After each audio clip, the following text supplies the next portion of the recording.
breathe. We want to bring the good energies of the universe into our design conference.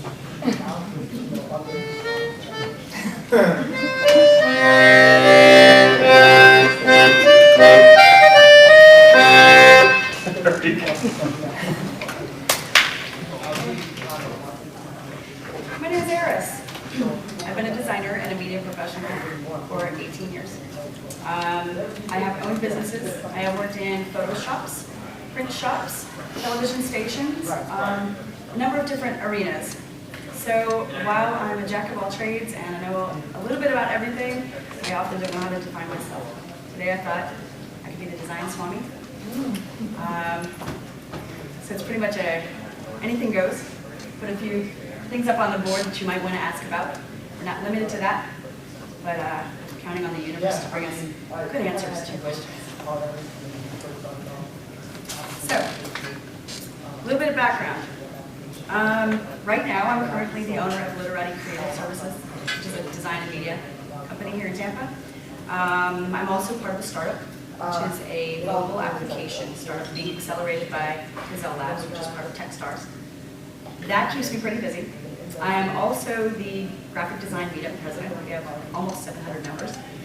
And I like to do these things called chat-ups, which brings people to a roundtable kind of discussion group. I'm a big believer in crowdsourcing information. Not necessarily talent, but definitely information. And to me that means we all have something to share. So take everything I just told you and throw it out the window. Who gives a shit about credentials? It's about really what you know, what you care about. And I like to share, and I like people, and I care about design. I care about technical media and the forefront of where we're going. So really, this is a forum for everybody to ask questions, and if you have an answer that I don't have, go for it. You can be a student too. Where does anybody want to start? Is anybody working on projects right now they're struggling with, or do you have a new idea you just want to launch, you don't know how to make that jump?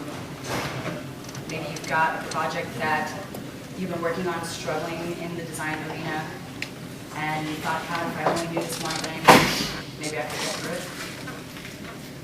it. Don't be shy, because I know this is a tough one for you. This is not the typical Barcamp talk at you. This is what I look in. Yes. Do I address you in a certain way? Oh, Swami one. What, and I'm kind of new to this, what is color theory? I mean, is that more than just the colors that go well together? Is it just like how colors make people feel, or some colors right for some purposes, others? It's all of that. Okay. All of that. Color theory, I think it starts with the basics. You know, and traditional media, traditional art starts with a palette of colors, the ones that we can see. Really, there's wavelengths that are out of our visual range. What we consider color is the stuff we can see. Generally, we talk about primary colors in school. You learn about red, blue, and yellow being the first set of colors, and the second set of colors is orange, green, and purple, and those are mixed from the primary colors. So everything generally comes from those first three colors. Now what gets confusing is it gets more complicated. That's additive light. So our visual cortex actually takes in colors that are like layered on each other if it's additive. Some things are not additive light, they're subtractive, and the way that our vision takes in that set of colors is the opposite. So as we take colors away, like actually people say, oh, my favorite color is like black. But on a technicality, that's not really true. If it's additive color, black is the absence of all those colors.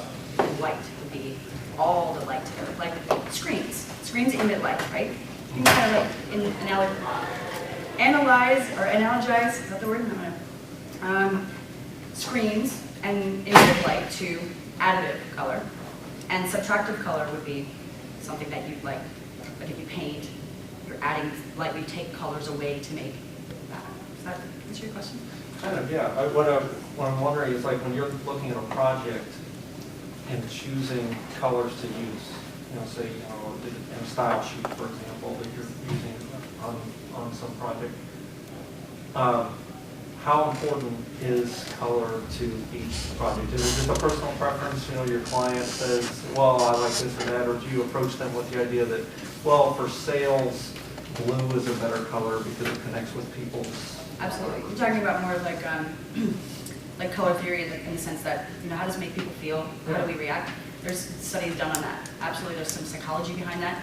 There's some perception-based psychology. Like colors like blue makes you feel calm. That's why they paint hospitals white and blue. They want people to be relaxed in crisis situations. Red tends to frenzy people, get them to want to buy. So yeah, there's absolutely some stuff behind that.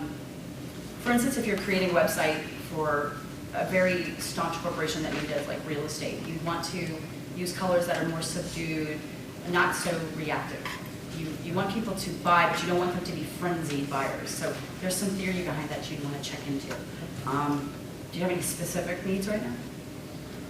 Nothing I can talk about right now. But that helps. Very wise. Anyone else? I mean, have you, I'm sorry, I'll just further on that question. Have you checked cooler.com? No, for this. Color. It's like color theory, color palettes. You can create them, see them next to each other in a web space. You can ask people to comment on them. I think it's up to 5 colors. It might be, you can add that. K-U-L-E-R. That's correct. K-U-L-E-R. Good way to kind of test palettes, get reactive responses from people. Okay. Yeah. How do you decide how much content you can put on a page before it starts cluttering up so it's not usable? I have a rule of thumb that goes across the board for a number of projects. Like, what is your end use? Do you want to achieve a certain goal, like creating a massive, crazy, textual context on the page, and then, you want people to react to that in a certain way. But most of the time, if you're talking about a web page or a print page, you want to leave some white space. That goes back to the most basics of design: balance, contrast, and the way that you lay things out on the page. If you want to create an imbalance, you put too much stuff on one side and not so much on the other, or you put like image-heavy areas and image-light areas. It depends on your end result. Do you have something you're working on that, No, just a general idea? It's just in general. I mean, I know my company homepage is just cluttered with so much information. I'm trying to get a feel. I'm more of a developer, so I'm trying to get a feel for design-wise, how much is still usable. How you go, the thought process behind that. That's more of like a UI UX question. Like, what are your users needing to experience in the face of what you're giving them? I mean, are you providing the answers to the questions they need answered? And can you do that more concisely? I would say then your content would be cut down by the parameters of what you need to happen. And then you can organize it accordingly.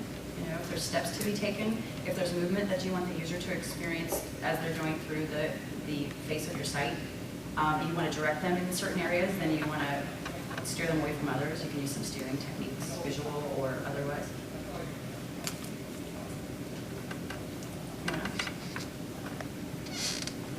Who here is a designer? Who here knows something they could share? Who wants to wear this one? I don't know. when he was talking about color, I discovered something in Illustrator recently, which I didn't know, in that it'll help you choose palettes, or you can see your design in different palettes with a few clicks. Try to explain. Can you explain that? It's a color palette, you mean, or are you talking about? Well, when you can go edit colors, and then you can change it to black and white. You can inverse them, but you can also choose from a color palette, which is kind of interesting. Yes, there's a setting in Illustrator where you can use a piece of art, a selection of art, or a whole page worth of art. You can create a grayscale image out of it, which is easy but isn't always perfect.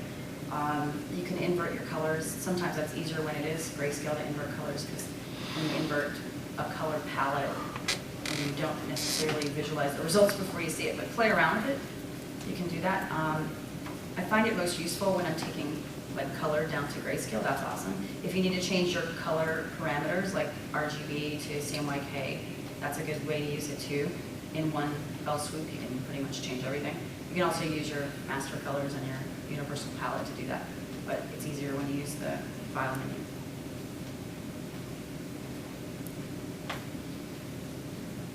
Crickets chirping. Well, in my design meetup, for the last 10 months, I've been doing things called chat-ups. We just get together and talk about one particular thing that faces a lot of freelancers in the Tampa area especially, because it's local, we need face-to-face. We talked about things such as pricing yourself, your workflow, the process by which you choose your clients or don't. I mean, anything in that parameter. Who's actually a freelancer and who maybe works for a company? Anybody freelancer? Like 100% freelance? You find it tough right now to find business? No, but I think we diversify and we do different things. Well, Barry and I both have an artistic background, but he also deals with SEO. We both do website design with WordPress, and I do a lot of social media marketing. But I think knowing the art is a really great background for us. So do you find that your clients maybe look at you like you're not really an artist, you're more of a social media person and you just know how to do something in Photoshop? I think our portfolios stand to show that we are artists. Or we could talk about that, talk about portfolios. What should be in your portfolio? I mean, you know, what kind of pieces are you showing people to get into business? And do you feel like you have to show 6 different techniques or areas? Depends on the market you're going after. I mean, if you're targeting a certain market group, obviously you want to, present pieces to them, whether it's the whole portfolio or not, or just some sample pieces that just send them either as attachments or via links that would, best be, if they're trying to achieve a certain goal, you want to show them works. Obviously, you've done other clients, they'll say, oh, okay, I can see how that works. Yeah, so you're using your portfolio like a resume where you customize each resume that goes out with a cover letter. Exactly. It's actually a recent kind of development, I would say, to have to do that. I generally don't send my whole portfolio. I'll just send a few select pieces that are most relevant to them because it's less confusing for the client and they may not see the importance or the relevance or appreciate what I've done in another area that may not be applicable to them. I think we both use this thing called behance.com as a portfolio because it's really easy to use and you can get a really nice display of your work. I know once I do a site for somebody, if they're going to maintain it themselves, it sometimes doesn't look like what I want someone to see, so I make sure to screenshot it after I said it was a cool website. So I show the screenshots, not really the link to the site if I'm not doing it anymore. I agree with that too. But there's something to be said about having a working site when someone says, okay, so you designed that great, but how does it actually work? Like, I want to click on something and I want to see that it's coded correctly. Right. Now, I don't know, some people do only front-end design and some people do back-end and some people do a little bit of both. Kind of in the middle, unfortunately, that leaves me with a lot of work to keep up on, but that's also. I've had that issue too, though, where you'll hand it off basically, because I do a lot of WordPress stuff as well, And so you hand it off so that, and the reason you build it in WordPress is so it's easy for them to update, and some of them are tinkerers, and so they'll add their own stuff and then just totally jack it up. Webbot project. Yeah. Yes, in the back.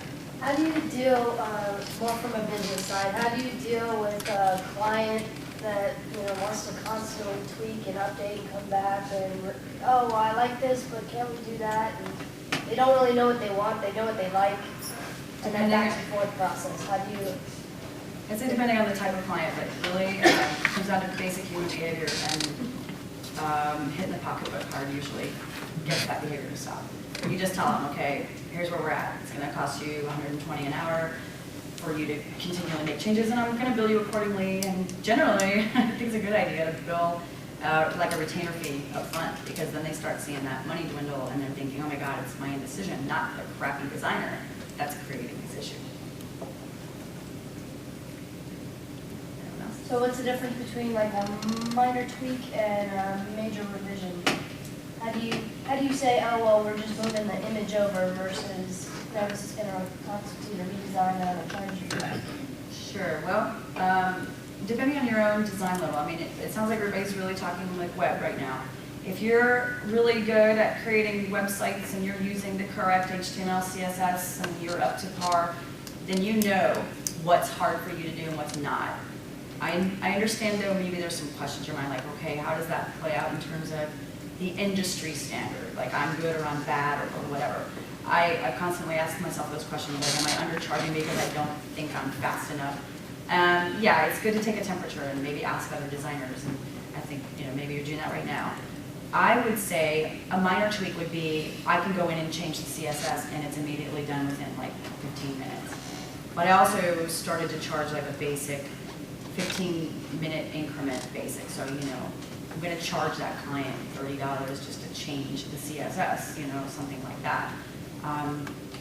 If you know that you have to recode and build your imagery, and it's gonna take you longer, then you decide. You decide how much that's gonna take you in terms of time or in terms of cost, and work that out with your client. I mean, everybody should have personal relationships with their clients.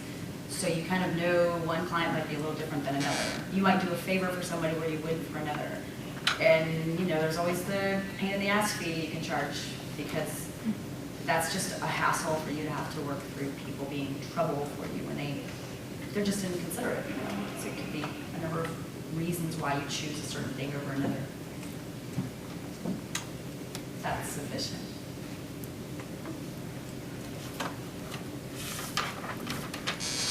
Anyone else? Cross-platform. Has anybody been having trouble like making the jump from print to web because you started in print, you never got trained in web? I know there's some people just out of school who said if they took one course line, they didn't even get to touch on web. And I'm thinking, how can these schools do that for these poor students? They won't survive in the workforce.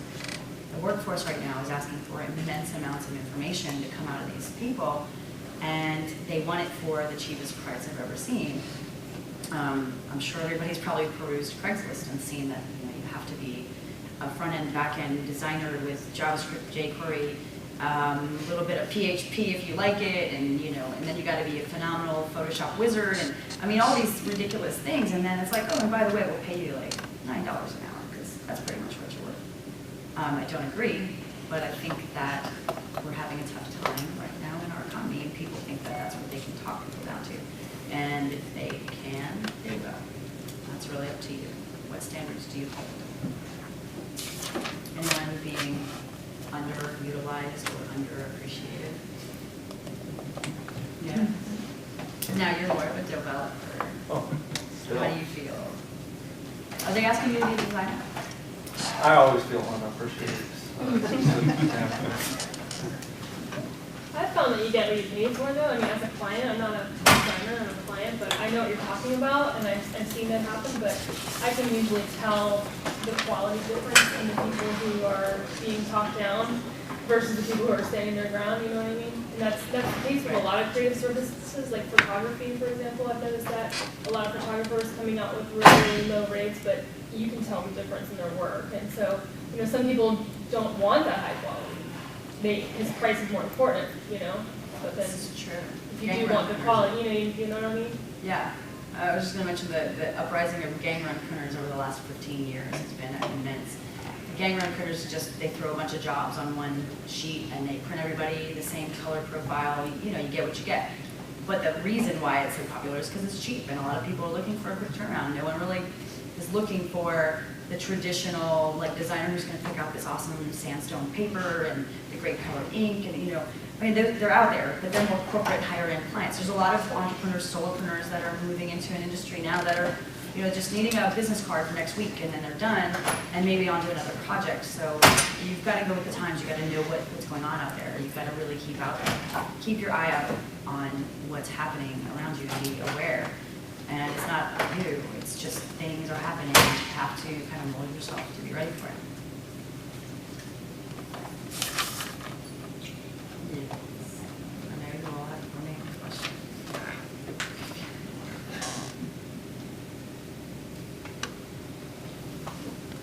How do you determine your rates as a freelancer? I mean, I'm not a designer, but I do freelance work in other areas, and I always have a hard time deciding what to charge, I have personally decided to take my locale into consideration a slight bit. Also take into consideration that most of my work can be done on the internet, and that means it doesn't necessarily mean I'm tied into a locale, but think about my local clients versus my international clients. Chosen to look at what other people are charging and knock it up. How do you find that out, what other people are charging? It's pretty simple if you know where to look. You just do Google searches for, certain things you want to find out. Like, let's say you wanted to just know what someone's charging for a brochure right now. Just look at brochure rates. I mean, I was surprised because I thought it was going to be hard too to get that information out of people, but I found that there's people who post their full rate sheets online. If you just look for one item, you find a rate sheet, and then you kind of, okay, well, I see that, and then you compare another one and another, and you kind of take an average.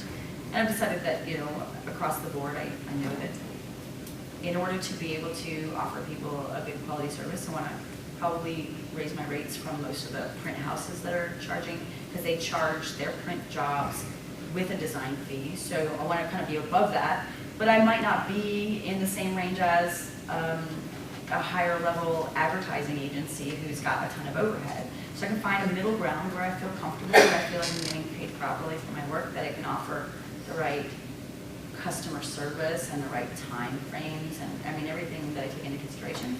And you can either come up with like an hourly rate or a rate sheet that you have common pieces of information that you're gonna create.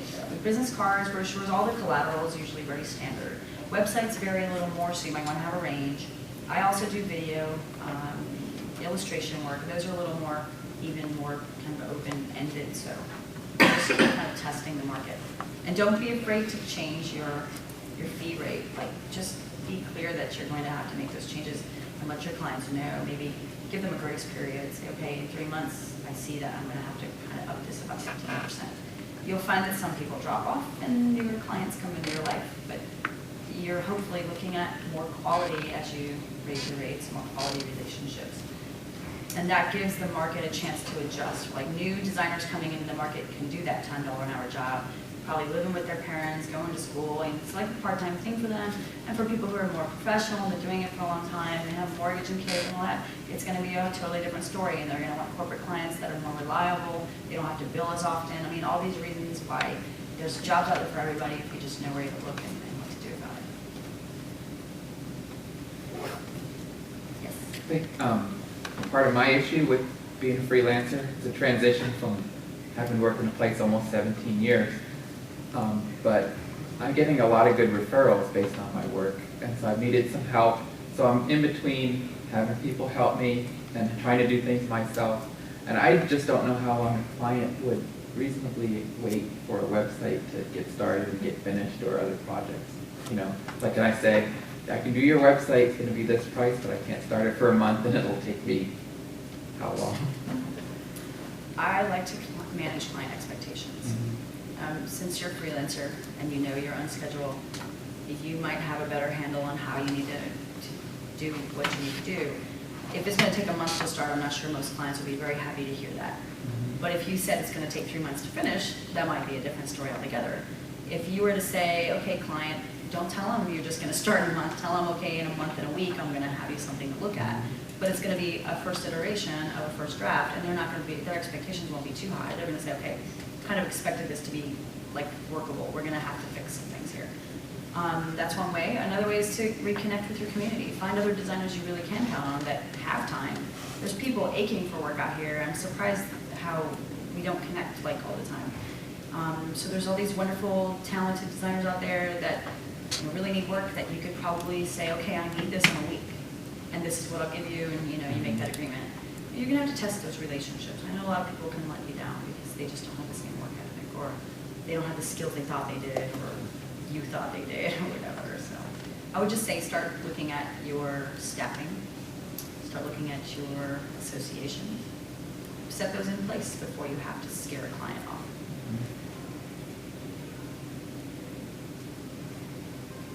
So there's only a few designers in the room. I know there's a lot of people who aren't designers.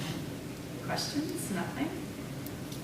Not struggling with the front? I mean, you're in the room for a reason. Don't be afraid to clear out if you really need to.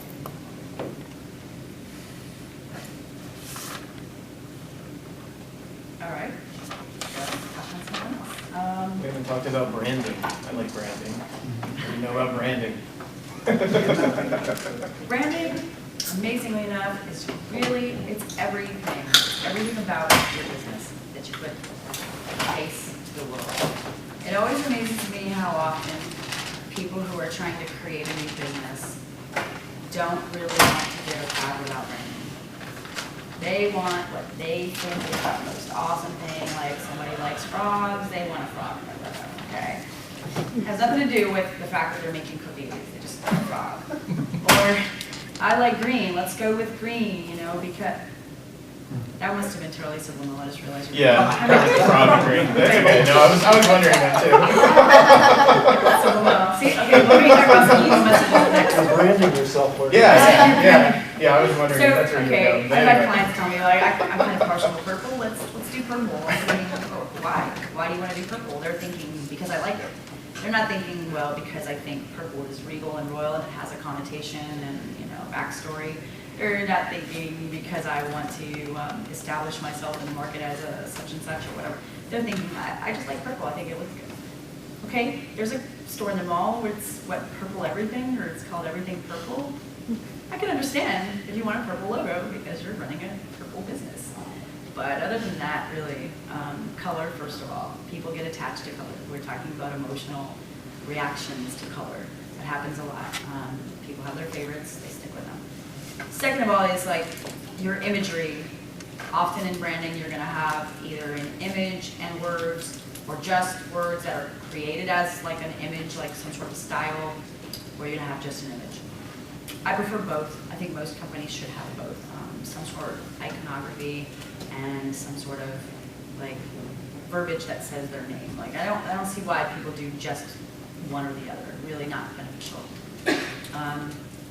But then there's a number of things like taking steps on getting out in public. I'm working on that right now with a startup called Kangaroo, and we are a mobile application. We help people get around town, do fun things, and get rewarded for doing such. So we wanted something that kind of invoked that feeling, you know, animal, kangaroo, house round, okay? It's cute, it's fuzzy, we want to invoke that nice, warm, fuzzy feeling and that earthy color tones that we ended up using, like for that green movement, the community-oriented, small locale kind of thing. There was a lot of like thought that went into our new branding. So now we have a kangaroo for our mascot, and KNGROO for our name, written in a very bubbly, round kind of a font that I hand created. So it looks good, it's very unique, and we got everything we wanted out of it. We actually crowdsourced some feedback, and we were very happy with everybody saying, yeah, like, that was really cool, we like that. Good feedback, good stuff.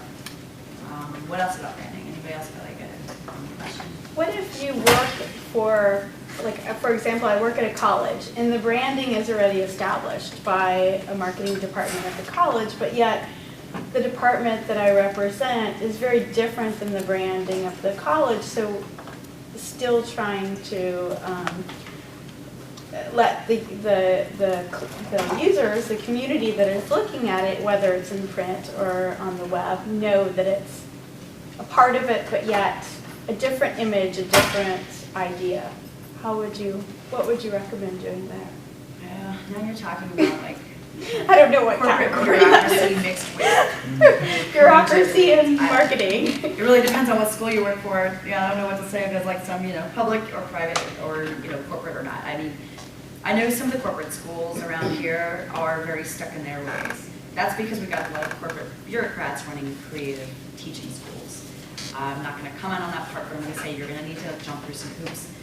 Obviously, you're not going to be able to create a new brand on, you know, your own. You can't just like say, okay, we're taking what you guys got and screw you because we're a different department. Right. You're going to have to take what they have and maybe build on it. I would suggest you're going to go to somebody who's in charge of that issue and say, like, I really think that we're evoking the wrong kind of image for this particular department. And what I'd like to do is ABC. Mm-hmm. You know, so if you have that power or you have any of that control, take some sort of a proposal, explain that you'd like to use existing branding and maybe expand it. I think it's like a compromise that you're going to need to make, mostly because of the corporate stuff. Other than that, you know, you can kind of take off and do other things. Yeah, corporations, what can I say? I've just sort of been doing my own thing and pleading ignorant to the. So here's the cool thing about it, like the brand may not be what you're looking for to share with people, but all of your collateral could be. You could take the brand and create your collateral, you know, print pieces, videos, whatever, and give them a flavor, a feel, a style that you want to say, this is us. Well, we happen to be here, you know, like that. I mean, I don't know if that helps you, but I could see that being a good way to share space and share ideas. You're still gonna have to jump through the corporate hoops to get those things approved though.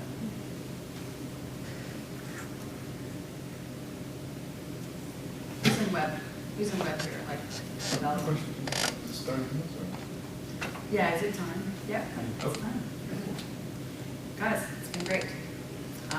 Thank you so much. Everyone.